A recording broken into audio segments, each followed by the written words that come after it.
memahami dan memaknai kebenaran dalam literatur kebudayaan. Sesungguhnya itu adalah proses mendekatkan kita ada makna-makna hidup dan kehidupan kita, karena dalam setiap hari ini kita dijauhkan dengan makna hidup, dijauhkan dengan kehidupan, dijauhkan dengan tanahnya, dijauhkan dengan airnya, dijauhkan dengan udaranya, dijauhkan dengan mataharinya, sehingga kita teralienasi menjadi manusia yang asing dalam lingkungan. Ini problem yang harus diselesaikan dalam lingkungan kita. Apa efek dari itu adalah kerangka berpikir yang pragmatis, barang impor terus masuk dalam pikiran ranah kita, dan seringkali kita mengatakan yang asing itu pribumi, yang pribumi itu adalah asing.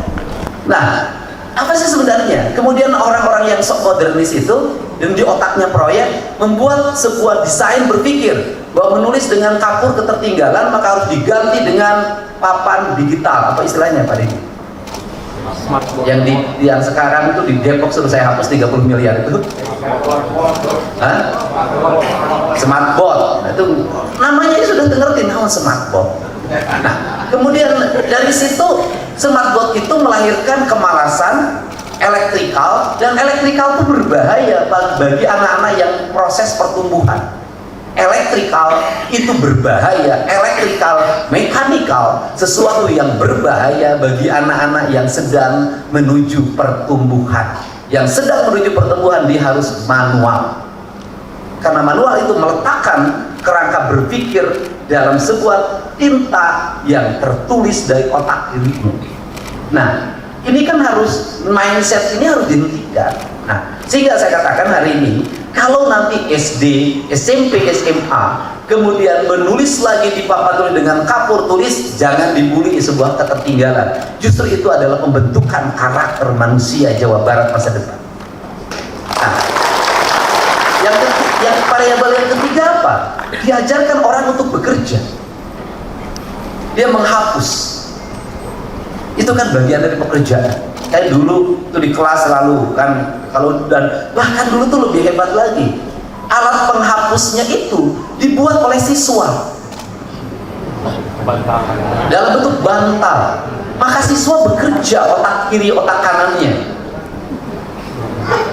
Nah, ini dilakukan, dan waktu SD itu dua hal yang sangat kuat dalam pikiran anak-anak itu. Satu menyanyi, dua menulis.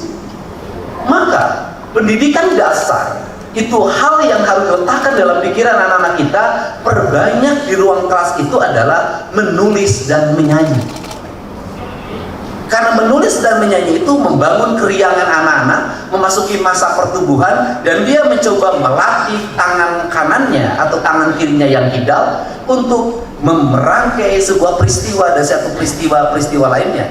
Dan seluruh rangkaian itu adalah nilai-nilai estetika, sehingga negara maju seperti Jepang, negara maju seperti Tiongkok, sampai hari ini masih kanji yang digunakan.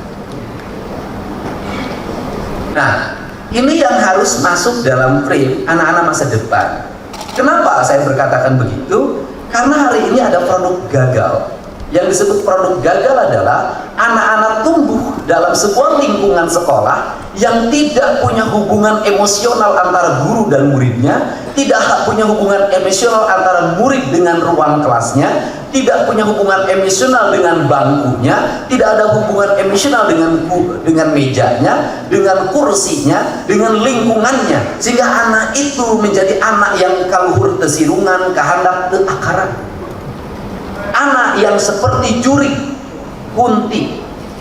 Kenapa? Dia melayang terbang pikirannya. Karena dia melayang terbang pikirannya, di ruang kelasnya dia terbang terus. Hari ini bikin grup ekstra kelas, bikin seragam, bikin motornya sama. Setelah itu bikin iuran. Setelah itu bikin memorinya dalam buku foto, digit foto yang dibuat dalam album, harganya 300.000 sampai 500.000 rupiah untuk sebuah memori penuh kepalsuan yang melahirkan penderitaan bagi ibu dan ayah. Tapi anak itu tidak buat memori. Memori apa? Memori membangun hubungan yang indah dengan gurunya. Memori membangun hubungan yang indah dengan teman-temannya. Memori yang membangun hubungan indah di ruang kelasnya. Apa ciri manusia yang bermemori? Manusia yang bermemori adalah manusia yang tidak mau meninggalkan ruang kelasnya, karena ruang kelas itu adalah ruang spiritualitas, ruang pendalaman. Ketika Anda buat spiritur keliling kemana-mana, sesungguhnya Anda sudah tidak punya lagi memori di ruang kelas. Ini yang saya maksud. Dan Anda dijajah, pikiran Anda guru dijajah, pikiran murid dijajah, lahirlah manusia yang terjajah. 30 tahun ke depan mentalitas seperti tidak dirubah, bangsa ini akan menjadi bangsa yang terjajah. Gampang menjajah Indonesia itu. Masuki ruang pikiran anak-anak muda, rubah, giring dalam era digital, ciptakan viral-viral, maka dia akan mengikuti viral itu kemanapun.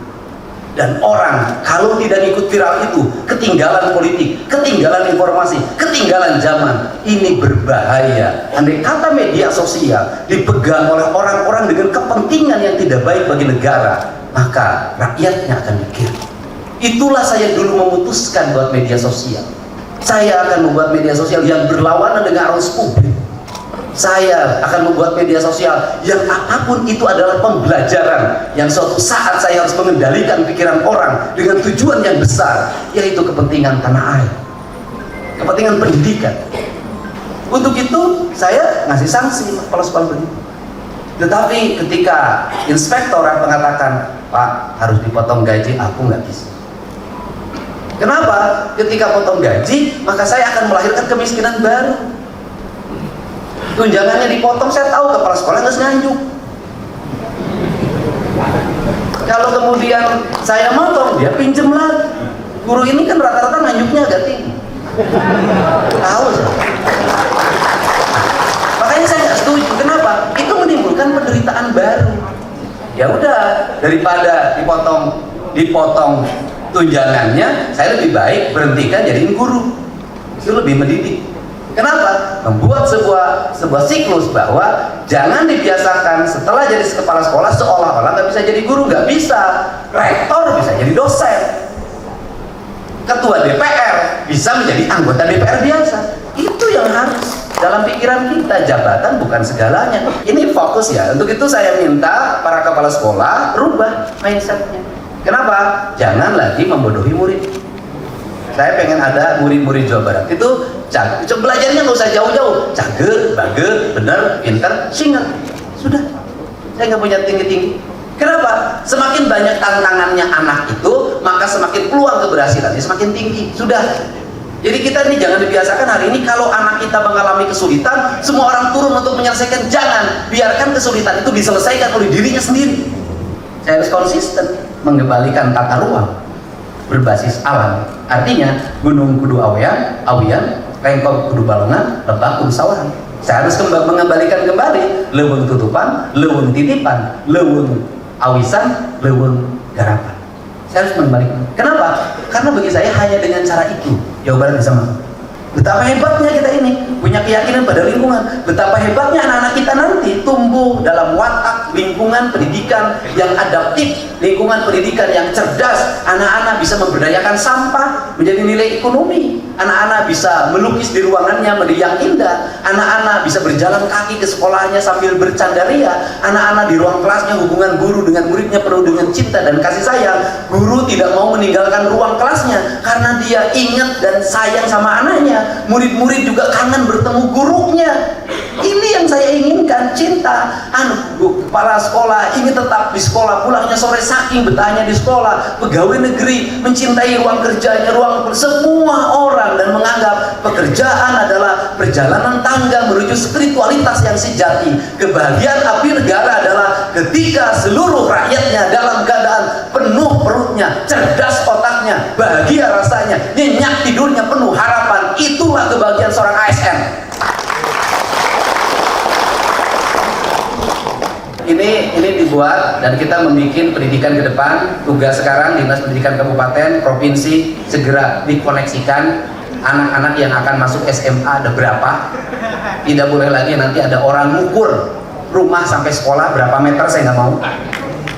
Semua anak-anak Jawa Barat harus bisa sekolah dengan baik. Negeri swasta nanti biar pemerintah provinsi yang mengaturnya. Kemudian ijazah yang masih ditahan sudah komitmennya jelas. ijazah diberikan pada orang tua siswanya, maka BPM akan saya keluarkan. Karena ijazahnya tidak diberikan, maka BPM tidak akan saya keluarkan. Nah, ini yang menjadi kerangka besar kita. Dan kemudian anak-anak harus print. Ketidak naikkan kelas bukan hanya nilai akademik. Anak yang melawan pada ibu, pada bapaknya, maka dia tidak boleh naik kelas. Melawan artinya dia melawan pengen motor, dia melawan pengen mobil, dia melawan pengen HP yang bagus, dia melawan pengen baju yang bagus, orang tuanya tidak mampu. Anak ini jangan dinaikkan kelas. Anak yang sekolahnya pakai motornya brong, knalpotnya, telinganya tidak bisa mendengar, tolong pelajaran IPA-nya kasih 4. Kenapa? Karena IPA-nya tidak berjalan. Itu kan gelombang, itu mempengaruhi telinga, itu ada jaraknya. Berarti IPA-nya tidak berjalan, kasih 4. Anak yang di sekolahnya jajannya lebih dari 100.000, orang tuanya tidak mampu, misalnya 50.000, 30.000, kasih matematikanya 4. Kenapa? Hitungannya nggak jalan. Gitu. Ini yang menjadi kerangka besar. Kenapa? Sini.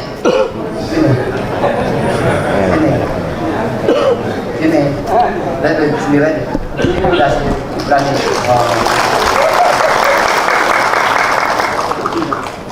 Ya. Mata assalamualaikum dulu.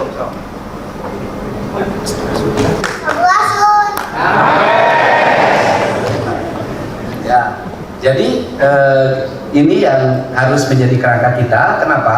Karena kita tidak ingin hebat di teoritis, tapi miskin di praktis. Jadi kita ingin melahirkan orang-orang yang praktis. Untuk itu saya ucapkan terima kasih atas kehadirannya. Jadi hari ini banyak anak-anak yang bergaya seperti artis, orang tuanya hidupnya, ekonominya sangat miris. Ini penting. Dan ini saya lagi menghindari akhirnya gap manusia. Anak-anak orang kaya sukses, anak-anak orang miskin gagal. Ini akan menjadi kelas baru, nanti berbahaya. Berulang-ulang saya ngomong itu. Dan harus berubah. Kenapa? Iklimnya berbeda, Pak. Iklimnya sangat berbeda. Dulu anak-anak miskin rajin puasa, rajin kuli, rajin itu, rajin ini, dia sukses. Hari ini anak orang miskin jadi geng motor. Harus dirubah. Tidak semua juga, tapi itu kebanyakan. Terima kasih. Wallahu muwaffiq ila aqwamit thoriq. Assalamualaikum warahmatullahi wabarakatuh.